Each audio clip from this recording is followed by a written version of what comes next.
Hi everyone, Julie is here. I'm glad to see my channel, Eurofidais Afrution. And the theme of today's video will be top 5 most famous Irish actors. So let's begin.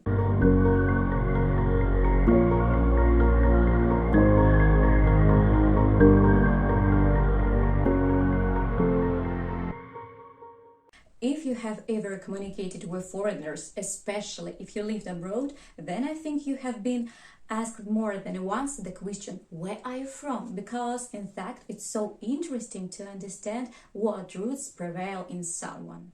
Absolutely, like many people, they're surprised at the age of the person, especially foreigners, because we all see each other in different ways. And by the way, how many years you will give me? Write in the comments.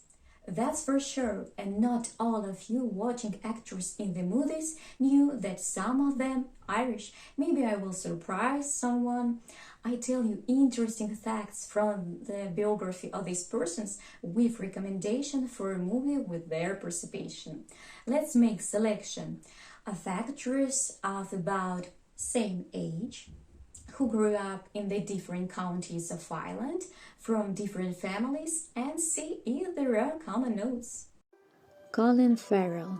Colin Farrell was born March 31, 1976 in Dublin to an Irish family. His father and also his uncle were both professional footballers and played for Shamrock Rovers Dublin Professional Football Club. As a child, Farrell did not plan to connect his life with the world of cinema, but dreamed of following in the footsteps of his father. From an early age, he played sports and even played for the Dublin football team. Nevertheless, Farrell began his acting career at the urging of his younger brother. However, having entered the school of acting, Colin studied for only a year, after which he dropped out. Farrell is fluent in French and German. Like any impulsive and headstrong martyr in his youth, Colin made himself several tattoos. For example, at 19, he stuffed a cross on his left forearm and the phrase, "Life every day like it's the last." Now the actor regrets these mistakes of youth, and in order not to regret anything, study the meaning and give yourself time to make a decision, and watch my issues dedicated to tattoos. Colin is proud of the fact that he managed to give up cigarette. He pitched from adolescence, and until the age of 34, smoked for him was a kind of sacred right. And then he took and wrote a letter addressed to tobacco, in which he described in detail how they met, how many years they had been together, how he helped him. It was a symbolic break in the relationship, and after that, Farrell no longer smoked. A very useful fact, so it's never too late if you want to. Colin agrees to rules where it's necessary to gain weight. One can even say that he does it with pleasure, since he doesn't particularly follow his external form for ordinary life. So when the director of The Lobster, Yorgos Lanthimos, asked Farrell to put on 15 kilograms, the actor sat down on the American diet and got high for 10 days. After that, however, he became ill. The weight was already gained, and the diet had to be changed so as not to go too far. He could have starred in Indemnity, so starred in Brokeback Mountain, and even James Bond. When Pierce Brosnan retired from Agent 007, he recommended Farrell as his replacement. He quickly refused, citing the fact that Bond should be played by someone less famous. In addition, Colin is still a little uncouth, unlike the typical performers of the role of a gallant super agent. And perhaps the strangest fact from his biography, Farrell has repeatedly confessed his love for another Hollywood legend, Marilyn Monroe. The actor has warm feelings for her since childhood. Buying a Monroe poster for the bedroom was only a matter of time for young Colin. It would seem nothing surprising, but after all, Colin also left offerings for the poster, the most popular of which were Smarties, chocolate dragées, To them, he attached a note in the spirit of, "You should try them. Of course, you already did, but they are so delicious."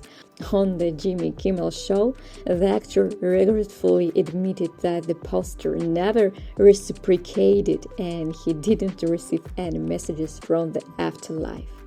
Killian Murphy.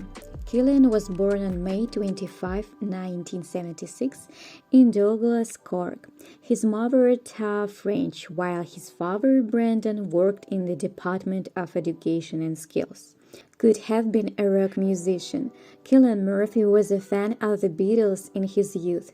He wanted to be a musician and has been writing songs since the age of 10.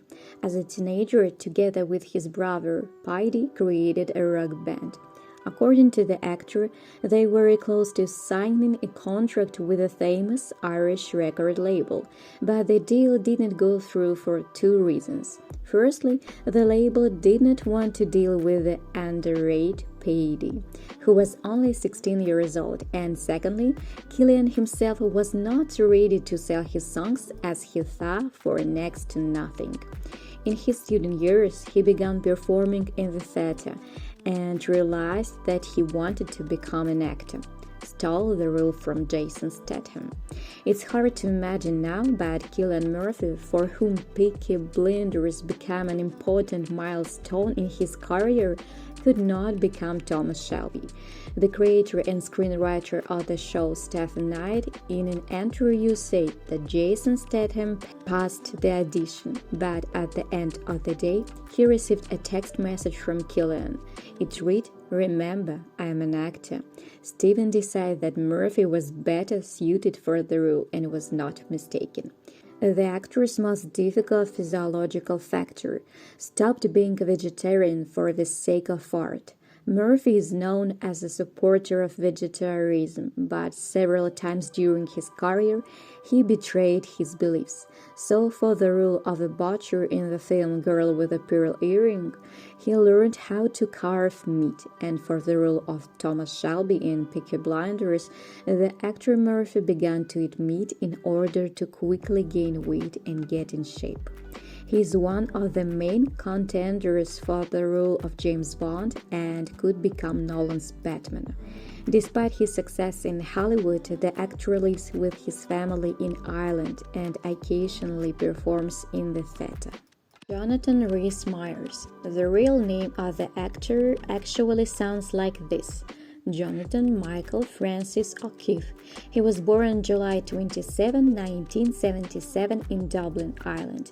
Through the next year, Jonathan's family moved to County Cork, and 2 years later the parents of the future celebrity divorced. Perhaps it was this event that affected the childhood of Meyers, who constantly ran away from home and was an avid bully.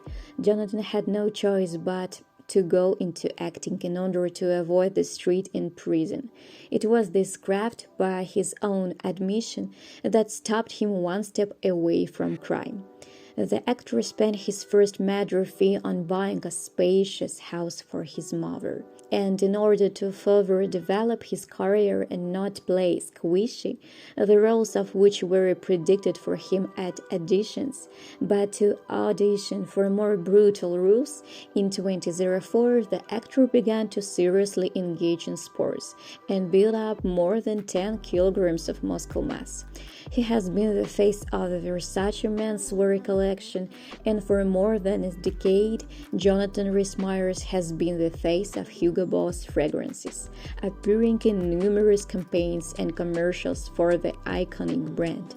His partnership with Hugo Boss was very successful, and his image has become synonymous with the luxury fashion house. His work has been featured in magazines, billboards, and television commercials, helping to establish Hugo Boss as one of the most recognizable names in the perfume industry.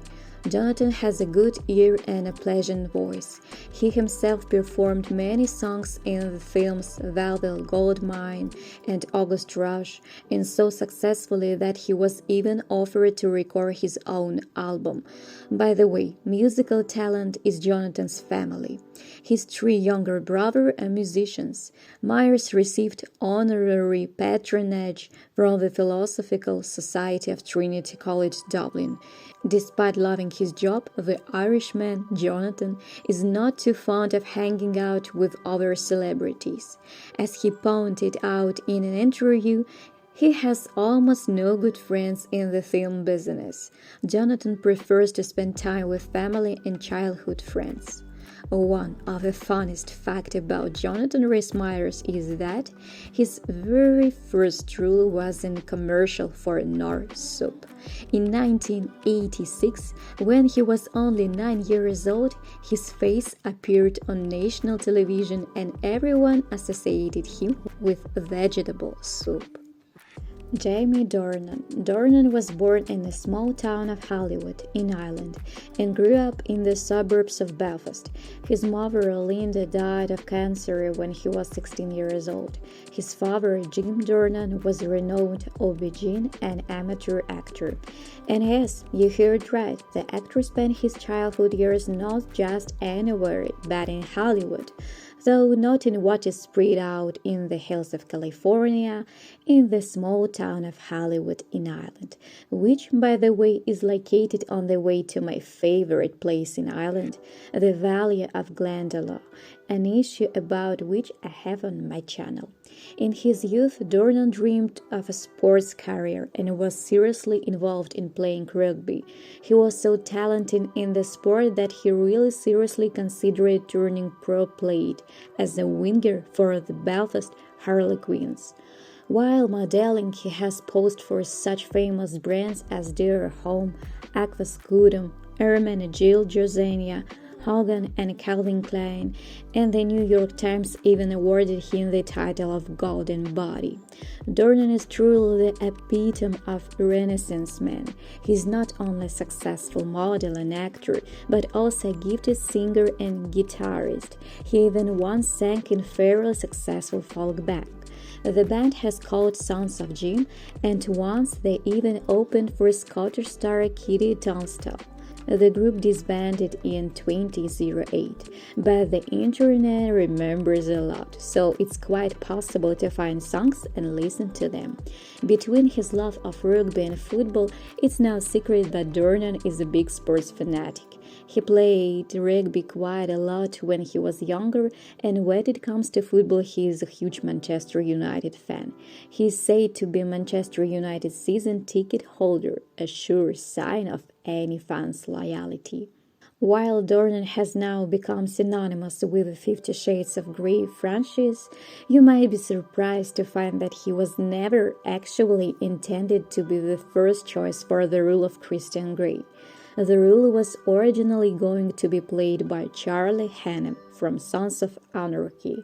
However, he turned down the role and Dornan only had a few weeks to prepare. It's perhaps unsurprising that Dornan has been so successful considering he comes from a highly successful family. One of his two older sisters works for Disney and the other is a famous fashion designer.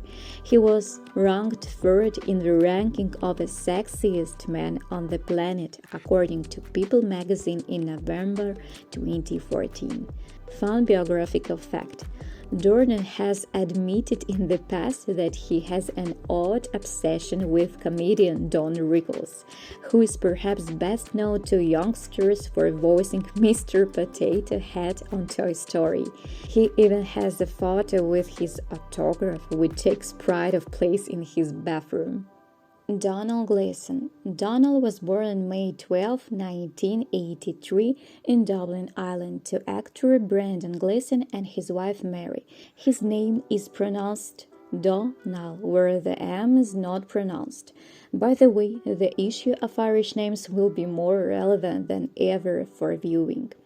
In an April 2020 interview with The Guardian, Gleeson stated that it never occurred to him to change his last name early in his career in order to stay out of his father's shadow. He argued that at the time his father was not so famous internationally, and everyone in the Irish film industry already knew about their relationship. Donald's father, Brendan Gleeson, has had significant success in film and television. He starred in Martin Scorsese's Gangs of New York, Ridley Scott's Kingdom of Heaven, and won an Emmy for his role as Winston Churchill in the movie Into the Storm. So it's not surprising that the boy became interested in art from childhood. But nevertheless, the appetite grows while eating, and Donald has already begun to compete with his father for awards. Moreover, they were both nominated for the same awards, and although Brendan wins more often than not, Donald is very close to winning. This is healthy competition. But of course, all this was not organized immediately. Gleeson's fortunes turned in 2009 when the aspiring actor landed the role of Bill Weasley in the final two installments of the immortal Harry Potter saga.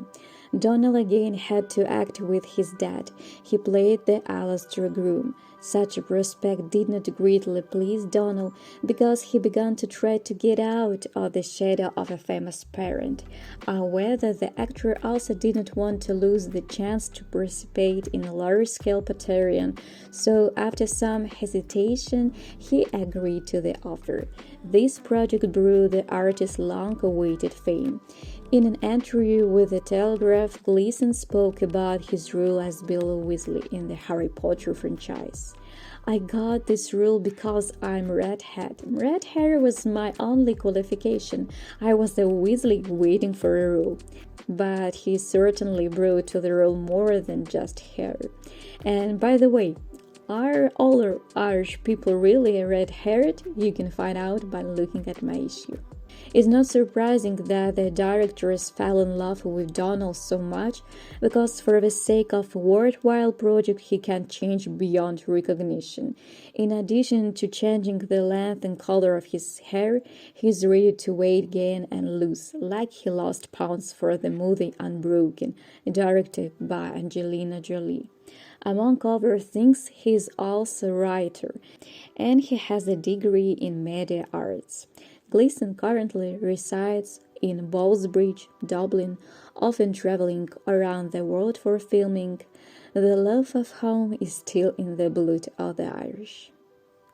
These actors really went through the same type of crisis moments of their lives, associated with bad habits, which I didn't mention after all these more personal moments, with only one exception in the face of Donald. But in every situation, everyone found the strength to return to normal creative life, or return more than once after mistakes to the proper state. We are all not the perfect. What's your favorite movie with these artists? Write in the comments. By the way, subscribe to my channel, mark the bell in order not to miss new release, and push the button if you like this video. Well, I said so much, but got a lot of stuff to talk about. See you in the next thematic video.